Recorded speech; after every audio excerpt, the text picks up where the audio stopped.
حقوق اللہ میں سب سے اہم چیز نماز ہے، اور پہلا سوال قیامت کے دن نماز کا ہی ہوگا۔ بلکہ حضور نے معراج میں جو مختلف مظاہرے دیکھے، ان میں ایک چیز یہ بھی دیکھی، کچھ لوگوں کے سر پتھر سے کچلے جا رہے تھے، پھر صحیح ہو جاتے، پھر کچلے جاتے۔ جبریل سے پوچھا یہ کون لوگ ہیں؟ تو کہا آپ کی امت کے یہ لوگ وہ لوگ ہیں کہ جن کے سر نماز سے بھاری رہتے تھے۔ حضور کا ایک اور فرمان سنیے، حضور نے فرمایا کہ جو شخص نماز چھوڑتا ہے، ایک طویل حدیث ہے جس کا یہ حصہ ہے، وَقَانَ يَوْمَ الْقِيَامَةِ مَا قَارُونَ وَفِرْعَوْنَ وَحَامَانَ وَأُبَيِّ بْنِ خَلَف، جو نماز ترک کرتا ہے قیامت کے دن قارون کے ساتھ، فرعون کے ساتھ، حامان کے ساتھ اور ابی ابن خلف کے ساتھ کھڑا کر دیا جائے گا۔ جس صف میں اللہ کے دشمن کھڑے ہوئے ہوں گے، بے نوازی کو بھی کوئی بندہ یہ گوارا کرتا ہے کہ مجھے اس صف میں کھڑا کر دیا جائے جس پہ دشمنان خدا کھڑے، دشمنان رسول کھڑے، میری کوئی بہن، میری کوئی بیٹی کیا یہ گوارا کر سکتی ہے کہ اس کو حضور پہ کانٹے پھینکنے والی ام جمیل کے ساتھ کھڑا کر دیا جائے، اس کو حضور کو اذیت دینے والی عورتوں کے ساتھ کھڑا کر دیا جائے؟ نہ میری کوئی بہن اور نہ کوئی میری ماں اس بات کو گوارا کرتی۔ تو جب ہم یہ گوارا نہیں کرتے تو پھر ہمیں عزم کرنا چاہیے کہ آج کے بعد نماز نہیں چھوڑنی ہے۔ تو کوئی شخص یہ گوارا کرتا ہے کہ مجھے دشمنان خدا کی صف میں کھڑا کر دیا جائے، جن دشمنوں کے چہروں پہ تالکول ملی ہوئی ہوگی اور ان پر لعنتیں برس رہی ہوں گی، اور دنیا کے اوپر سب سے رسوائی زیادہ ان لوگوں کو ہوگی، تو کوئی شخص بھی یہ گوارا نہیں کرتا۔ ہم تو ان کے سائے سے بھی بچنا چاہتے ہیں۔ میرے مالک ہمارا حشر ان کے ساتھ نہ کرنا، ہمارا حشر تو ابو بکر و عمر کے ساتھ کرنا، ہمارا حشر تو عثمان غنی کے ساتھ کر دینا، ہمارا حشر تو مولا کائنات کے ساتھ کر دینا۔ مالک ہمارا حشر بریلی کے امام احمد رضا کے ساتھ کر دینا، ہمارا حشر امام غزالی کے ساتھ کر دینا، بلال حبشی کے ساتھ کر دینا۔ ہماری آرزویں تو یہ ہیں، ہماری تمنائیں تو یہ ہیں۔ ہم تو کہتے ہیں مولا کل قیامت کے دن اٹھے تو دادا کے قدموں میں اٹھیں، خواجہ اجمیری کی چوکھٹ سے اٹھیں، ہم اٹھے تو شاہ نقشبند بخاری کا جلوس آگے ہو، ہم اس جلوس کے ساتھ شامل ہوں، خواجہ معین الدین چشتی کی غلامی میں اٹھے، ہم حضرت غوث اعظم کی نوکری میں اٹھیں، حضرت شیخ شہاب الدین کی نوکری میں اٹھیں۔ ہماری آرزویں تو یہ ہیں، ہماری تمنائیں تو یہ ہیں، لیکن اگر ہم یہ چاہتے ہیں کہ ہم ان لوگوں کے ساتھ اٹھیں تو پھر ایک نماز بھی ترک نہیں کرنا ہوگا، اور اگر نماز ترک ہو گئی تو کتنی بڑی سزا ہے، کتنی بڑی رسوائی ہے، کتنی بڑی ذلت ہے۔ اور یہ آپ کے رسول کا فرمان ہے، اللہ اکبر، کہ قیامت کے دن وہ شخص جو نماز نہیں پڑھتا، قیامت کے دن اس کو دشمنان خدا کی صف میں کھڑا کر دیا جائے گا۔ یہ ہو نہیں سکتا کہ ہم نے یہ حدیث سن لی اور اب نماز قصدن چھوڑیں۔ آج عزم کر کے اٹھیں، اور اولاد نہیں آئی، بیٹیاں نہیں آئیں، گھر والے نہیں آئے، لیکن جا کے اس بات کو گھر میں نافذ کرنا ہے، اس کو حکمن نافذ کرنا ہے گھر کے اندر۔ ہمارا گھر ہو رسول اللہ کی امتی کا، اور گھر میں کوئی بے نماز ہو، یہ حکم دینا ہے، وَأْمُرْ أَهْلَكَ بِالصَّلَاةِ، فرمایا اپنے گھر والوں کو نماز کا حکم دو۔ اس گھر میں نحوست ہوتی ہے جس گھر میں بے نمازی ہوتے ہیں۔ قیامت کے دن جہنم مَا سَلَكَكُمْ فِي سَقَرَ، کہ تم جہنم میں کیوں جا رہے ہو؟ تو وہ جواب میں کہے گا لَمْ نَكُ مِنَ الْمُصَلِّينَ، کہ ہم نماز نہیں پڑھا کرتے تھے۔ آج جہنم میں جانے کا سبب نماز نہ پڑھنا ہے۔ پنجگانہ نماز ہر عاقل بالغ مرد اور عورت پر فرض کی گئی ہے، اور قرآن مجید میں مختلف صیغوں سے 700 سے زائد مرتبہ اس کی تاکید ارشاد فرمائی گئی ہے۔ سینکڑوں احادیث نماز کی تاکید، فضائل، ادا کرنے کی ترغیب اور نہ پڑھنے پر ترہیب میں وارد ہیں۔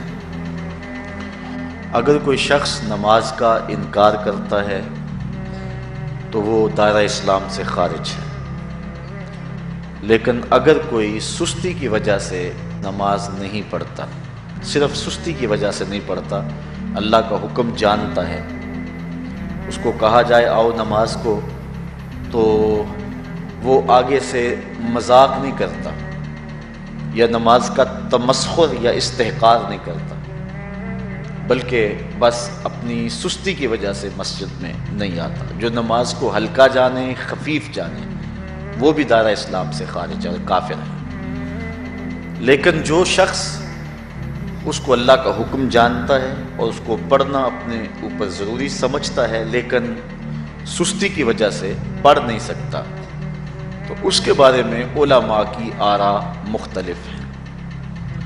حضرت امام اسحاق اور حضرت امام احمد رضی اللہ تعالی عنہما آپ تو فرماتے ہیں کہ ایسا شخص کافر ہے اور اس کو قتل کرنا واجب ہے۔ حضرت امام مالک کا قول ہے کہ، اور امام شافعی کا بھی یہی قول ہے، وہ بھی کہتے ہیں کہ اس کو قتل کیا جائے گا اور بطور حد قتل کیا جائے گا۔ حضرت امام اعظم امام ابو حنیفہ علیہ رحمہ آپ فرماتے ہیں کہ بے نمازی کو قتل نہیں کیا جائے گا، بلکہ اس پر تعزیر نافذ ہوگی۔ یہ حاکم وقت کی ثوابدید پر ہے کہ وہ اس پر کیا سزا دیتا ہے، اور فرمایا اس کو 7 قید کیا جائے گا اور توبہ کے لیے اس کو زور دیا جائے گا۔ اگر وہ توبہ کر لے تو اس کو قید سے باہر نکال لیا جائے گا، ورنہ اس کو قید رکھا جائے گا۔ صحابہ کہتے ہیں کہ ہم کسی عمل کے تارک کو کافر نہیں سمجھتے تھے سوائے نماز کے تارک کے، اور آقا کریم علیہ السلام کا ایک فرمان ہے، من ترک الصلاۃ متعمدا فقد کفر جہارا، جس نے جان بوجھ کے نماز چھوڑی اس نے اعلانیہ کفر کیا۔ امام اعظم امام ابو حنیفہ علیہ رحمہ وہ فرماتے ہیں کہ یہ حدیث محل ترہیب میں ہے، گویا اس نے کافروں والا کام کیا، اس لیے آپ یہ فتویٰ دیتے ہیں کہ اس کو قید کیا جائے گا اور نماز کی پابندی کا زور دیا جائے گا، اور وہ توبہ کرے تو اس کو چھوڑ دیا جائے گا۔ لیکن باقی ائمہ بعض کہتے ہیں اس کو حداً قتل کیا جائے، اور امام اسحاق اور امام احمد کہتے ہیں اس کو قتل کرنا واجب ہے۔ تو بے نمازی جو اللہ کے حکم کی پابندی سستی کی وجہ سے نہیں کرتا، یہ اس کے لیے حکم ہے۔ جو شخص تحقیر کرتا ہے نماز کی، ہلکا جانتا ہے، تمسخر اڑاتا ہے یا اس کا انکار کرتا ہے، تو اس کے بارے میں علماء کے اندر کوئی اختلاف نہیں ہے، وہ ائمہ اربعہ کے نزدیک کافر ہے، دائرہ اسلام سے خارج ہے، مرتد ہے۔ لیکن سستی کی وجہ سے نماز نہ پڑھنے والا، اس کے بارے میں علماء کا یہ موقف ہے۔ حضرت غوث اعظم الشیخ سید عبد القادر جیلانی علیہ رحمہ آپ فرماتے ہیں کہ بے نمازی کو مسلمانوں کے قبرستان میں دفن نہ کریں۔ حضرت سلطان باہو علیہ رحمہ آپ کا قول ہے کہ بے نمازی سے خنزیر بھی پناہ مانگتا ہے۔ حضرت شیخ سعدی شیرازی فرماتے ہیں بے نمازی کو قرض نہ دو، جو اللہ کا قرضہ ادا نہیں کرتا تمہارا قرض کیسے لٹائے گا۔ اب آئیے ہم حضور علیہ السلام کے فرامین دیکھتے ہیں اس حوالے سے۔ حضرت جابر بن عبداللہ انصاری رضی اللہ تعالی عنہ سے مروی ایک روایت جس کو امام ابو داؤد نے روایت کیا، امام نسائی نے روایت کیا، دیگر محدثین نے روایت کیا۔ آقا کریم نے ارشاد فرمایا بین الرجل و بین الکفر ترک الصلاۃ، آدمی اور کفر کے درمیان ترک صلاۃ ہے، یعنی بندہ مومن اور بندہ کافر کے درمیان ترک صلاۃ ہے۔ جو نماز پڑھتا ہے وہ مومن ہے، اور جو نماز نہیں پڑھتا تو وہ کافروں والا کام کرتا ہے، یا دیگر ائمہ کے نزدیک وہ کافر ہے۔ نبی رحمت صلی اللہ علیہ وسلم کا ایک دوسرا فرمان ان الفاظ کے ساتھ ہے بین الرجل و بین الشرک والکفر ترک الصلاۃ، شرک و کفر اور بندہ مومن کے درمیان نماز ترک کرنا ہے۔ حضرت امام ابن ماجہ نے ان الفاظ کے ساتھ روایت کو نقل کیا ہے بین الکفر والایمان ترک الصلاۃ، ایمان اور کفر کے درمیان نماز کا ترک کرنا ہے۔ اور آقا کریم علیہ السلام کا وہ فرمان جو حضرت انس سے مروی ہے، اس کو طبرانی نے اپنی موجم میں لکھا، بھی آپ کے سامنے میں نے رکھا، کہ حضور نے فرمایا من ترک الصلاۃ متعمدا فقد کفر جہارا، جس نے جان بوجھ کے نماز چھوڑی اس نے اعلانیہ کفر کیا۔ حضرت ابو ہریرہ رضی اللہ تعالی عنہ سے ایک روایت ہے کہ وہ فرماتے ہیں لا سہم فی الاسلام لمن لا صلاۃ ولا صلاۃ لمن لا وضوء لہ، کہ اس شخص کا اسلام میں کوئی حصہ نہیں ہے جو نماز نہیں پڑھتا، اور اس شخص کا نماز میں کوئی حصہ نہیں ہے جو وضو نہیں کرتا۔ وضو کے بغیر نماز نہیں ہوتی اور نماز کے بغیر اسلام نہیں ہوتا۔ اور اسی روایت کو بالفاظ دیگر حضرت عبداللہ ابن عمر رضی اللہ تعالی عنہ نے حضور سے یوں روایت کیا ہے، طبرانی نے اپنی موجم میں اس کو لکھا، لا ایمان لمن لا امانتہ ولا صلاۃ لمن لا طہور لہ ولا دین لمن لا صلاۃ لہ۔ حضور فرمایا کہ اس شخص کا ایمان نہیں جس میں امانت نہیں، اور اس شخص کی نماز نہیں جس کو پاکیزگی حاصل نہیں، اور اس شخص کا دین نہیں جس کو نماز نصیب نہیں۔ حضرت امام ابن ماجہ نے اس روایت کو اپنے الفاظ کے ساتھ روایت کیا ہے۔ حضرت بریدہ رضی اللہ تعالیٰ عنہ اپنے باپ سے روایت کرتے ہیں اور وہ حضور سے روایت کرتے ہیں۔ حضور علیہ السلام نے ارشاد فرمایا ان العہد الذی بیننا و بینہم الصلاۃ فمن ترکہا فقد کفر، کہ ہمارے اور ان لوگوں کے درمیان جو معاہدہ ہے وہ نماز کا ہے، جس نے نماز کو چھوڑ دیا اس نے کفر کیا، یعنی ہمارا اور ان کا پھر اب معاہدہ باقی نہیں رہے گا۔ حضرت امام بخاری نے روایت نقل کی ہے، حضور نے ارشاد فرمایا من ترک الصلاۃ العصر فقد حبط اعمالہ، جس نے عصر کی نماز چھوڑی اللہ اس کے سارے عمل برباد کر دیتا۔ حضرت ابو ہریرہ رضی اللہ تعالی عنہ سے روایت ہے جس کو امام ابن ماجہ نے اور امام نسائی نے روایت کیا ہے، وہ حضور سے روایت کرتے ہیں، بڑی مشہور روایت ہے۔ حضور نے ارشاد فرمایا ان اول ما یحاسب بہ العبد بصلاتہ فان صلحت فقد افلح وانجح وان فسدت فقد خاب وخسر۔ فرمایا قیامت کے دن بندے سے سب سے پہلا حساب نماز کا لیا جائے گا، اگر اس کی نماز ٹھیک ہو گئی تو وہ فلاح پا گیا، اگر پہلا تول ٹھیک آ گیا تو وہ کامیاب ہے، وانجح اور نجات پا گیا، وان فسدت فقد خاب وخسر، اور اگر پہلا تول ہی ٹھیک نہ ہوا تو پھر وہ ذلیل و رسوا ہو گیا۔ حضرت عبادہ بن صامت رضی اللہ تعالیٰ عنہ سے ایک طویل روایت ہے، وہ کہتے ہیں کہ حضور علیہ السلام نے مجھے 7 چیزوں کا حکم دیا، مجھے وصیت کی کہ ان 7 کاموں کو کرنا ہے۔ ان کے اندر جو دوسری چیز تھی وہ حضور نے یہ ارشاد فرمائی وَلَا تَتْرُكُوا الصَّلَاةَ مُتَعَمِّدِينَ فَمَن تَرَكَهَا مُتَعَمِّدًا فَقَدْ خَرَجَ مِنَ الْمِلَّةِ، کہ جان بوجھ کے کبھی نماز نہ چھوڑنا، جس نے نماز چھوڑی وہ ملت اسلامیہ سے نکل گیا۔ حصول برکت کے لیے یہ ساری حدیث میں آپ کے سامنے رکھ دیتا ہوں۔ کہتے ہیں اوصانی رسول اللہ صلی اللہ علیہ وسلم بعشر کلمات، حضور نے مجھے 10 باتیں ارشاد فرمائیں، حکمت سے بھری اور رحمتوں سے بھری ہوئی ایک ایک بات ہے، ان کے بول بہاروں جیسے اور اصحاب ستاروں جیسے۔ تو اتنا خوبصورت کلام، لہو خورشید کا ٹپکے اگر ذرے کا جگر چیر۔ حضور نے 10 باتیں حضرت معاذ بن جبل رضی اللہ تعالی عنہ کو بطور وصیت ارشاد کی۔ کہتے ہیں کالا، حضور نے مجھے کہا، ارشاد کیا لا تشرک باللہ شیئا وان قتلت وحرقت، اللہ کے ساتھ کسی کو شریک نہ ٹھہرانا، اگرچہ تجھے قتل بھی کیا جائے اور تجھے آگ میں جلا بھی دیا جائے، کبھی بھی اللہ کے ساتھ شریک نہ ٹھہرانا۔ دوسری بات حضور نے مجھے یہ ارشاد فرمائی وَلَا تَعْصِ وَالِدَيْكَ وَإِنْ أَمَرَاكَ أَن تَخْرُجَ مِنْ أَهْلِكَ وَمَالِكَ، کہ اپنے والدین کی کبھی نافرمانی نہ کرنا، اگرچہ تجھے حکم دیں کہ اپنے مال کو اور اپنے بچوں کو لے کے گھر سے نکل جا، تو کہا یہ کر لینا، نکل جانا، لیکن والدین کی نافرمانی نہ کرنا۔ تیسری بات حضور نے ارشاد فرمائی، وَلَا تَتْرُكَنَّ صَلَاةً مَكْتُوبًا مُتَعَمِّدًا فَإِنَّ مَنْ تَرَكَ صَلَاةً مَكْتُوبَةً مُتَعَمِّدًا فَقَدْ بَرِئَتْ مِنْهُ ذِمَّةُ اللَّهِ۔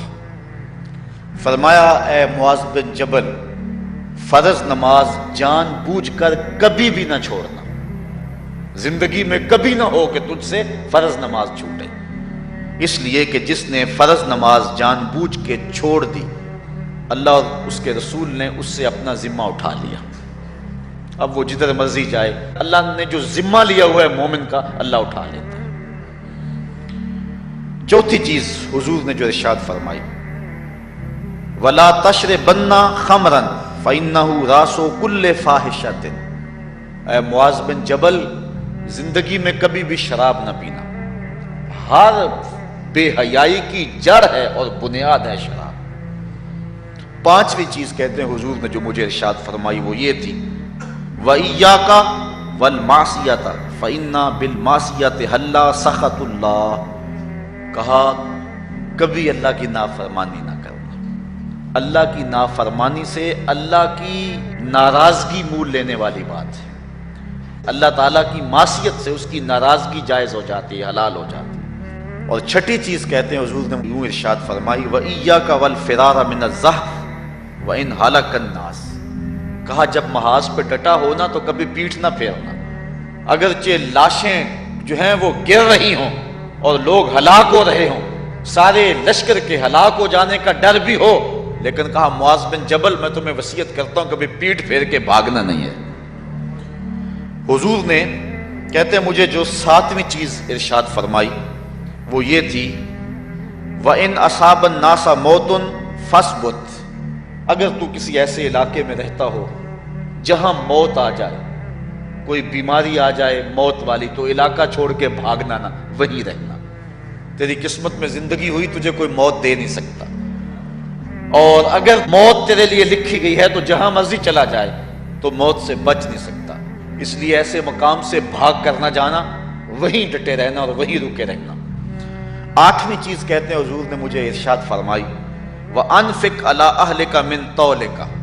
کہا اللہ نے تجھے جو وسعت دی ہے، تجھے جو مال دیا ہے، اس کو اپنی اولاد پر کھل کے خرچ کرنا، اپنی اولاد سے بخل نہ کرنا، اولاد کے معاملے کے اندر جہاں ان کی ضرورت ہو اس کو کھل کے پورا کرنا ہے۔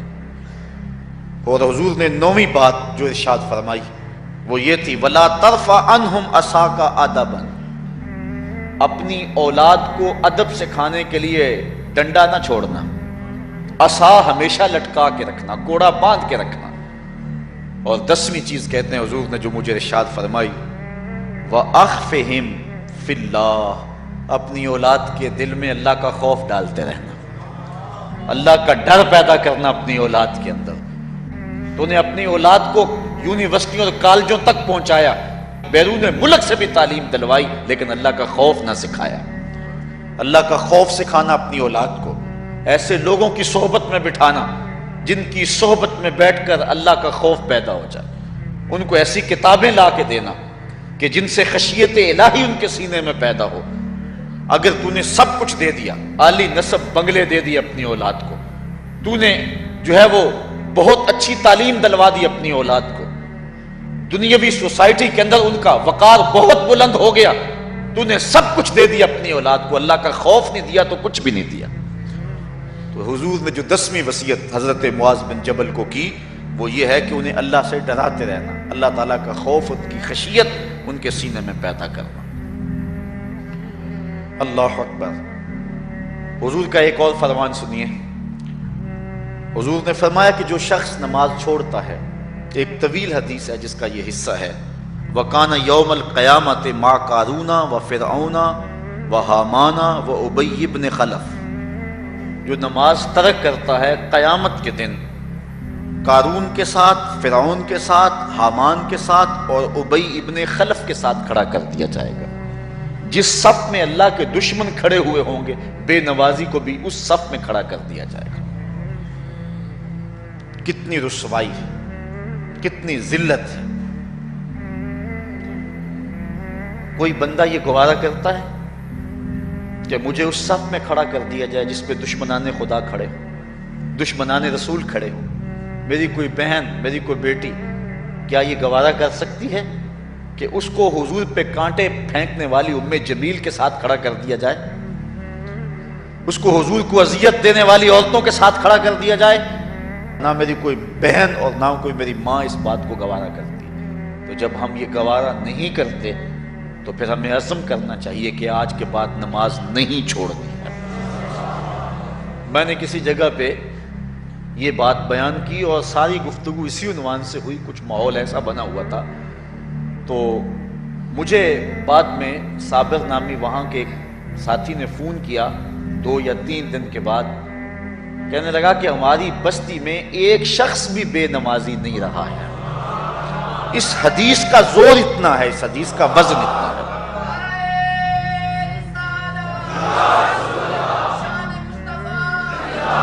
تو کوئی شخص یہ گوارا کرتا ہے کہ مجھے دشمنان خدا کی صف میں کھڑا کر دیا جائے، جن دشمنوں کے چہروں پہ تارکول ملی ہوئی ہوگی اور ان پر لعنتیں برس رہی ہوں گی، اور دنیا کے اوپر سب سے رسوائی زیادہ ان لوگوں کو ہوگی، تو کوئی شخص بھی یہ گوارا نہیں کرتا۔ ہم تو ان کے سائے سے بھی بچنا چاہتے ہیں۔ میرے مالک، ہمارا حشر ان کے ساتھ نہ کرنا، ہمارا حشر تو ابو بکر عمر کے ساتھ کرنا، ہمارا حشر تو عثمان غنی کے ساتھ کر دینا، ہمارا حشر تو مولا کائنات کے ساتھ کر دینا۔ مالک، ہمارا حشر بریلی کے امام احمد رضا کے ساتھ کر دینا، ہمارا حشر امام غزالی کے ساتھ کر دینا، بلال حبشی کے ساتھ کر دینا۔ ہماری آرزویں تو یہ ہیں، ہماری تمنائیں تو یہ ہیں۔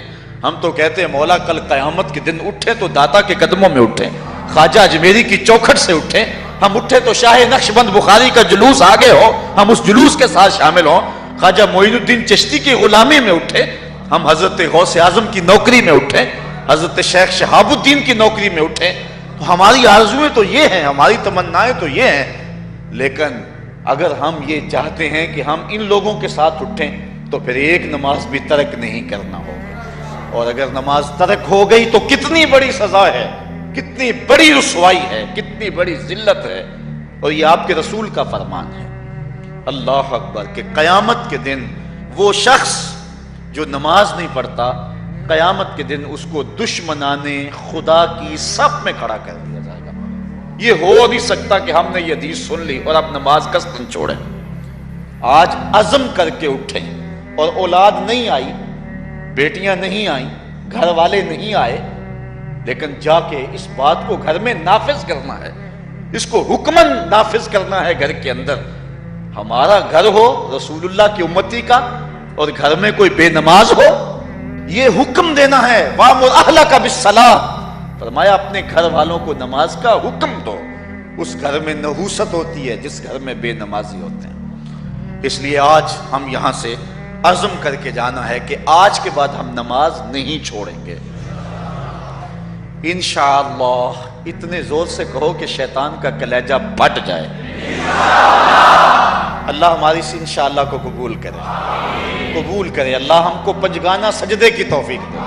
کتنا بد نصیب ہے شخص کہ جس کی پیشانی اس کی حضور جھکتی نہیں، سارا دن کبھی کسی کو سیلوٹ کرتا ہے، کبھی کسی کو سیلوٹ کرتا ہے، کہتا ہے میرے اس سے بھی تعلق ہونے چاہیے، اس سے بھی واسطہ ہونا چاہیے، اس سے بھی رابطہ ہونا چاہیے، کبھی دنیا میں کام پڑ جاتا ہے، اس سے بھی تعلق رہنا چاہیے میرا۔ کہاں کہاں صبح سے لے کر شام تک سلوٹ مارتا ہے، ایک اللہ کے حضور نہیں جھکا جاتا۔ اقبال علیہ رحمہ کہتے ہیں ایک سجدہ جسے تو گراں سمجھتا ہے، 1000 سجدے سے آدمی کو دیتا ہے نجات۔ آؤ اللہ کے حضور بندگی کا سر جھکائیں۔ تو یہ کتنی عبرتناک جو ہے اور کس قدر جو ہے وہ فکر انگیز حدیث ہے۔ وَقَانَ يَوْمَ الْقِيَامَةِ مَعَ قَارُونَ وَفِرْعَوْنَ وَحَامَانَ وَأُبَيِّ بْنِ أَبِي خَلْف، وہ شخص ان بد نصیب لوگوں کے ساتھ کھڑا ہوگا جس کو نماز کی توفیق نہیں ہے۔ آپ نے حدیث علماء سے بارہا سنی، حدیث طویل ہے۔ آقا کریم معراج کی رات گئے تو وہاں مختلف لوگوں کو مختلف عذابوں میں مبتلا دیکھا۔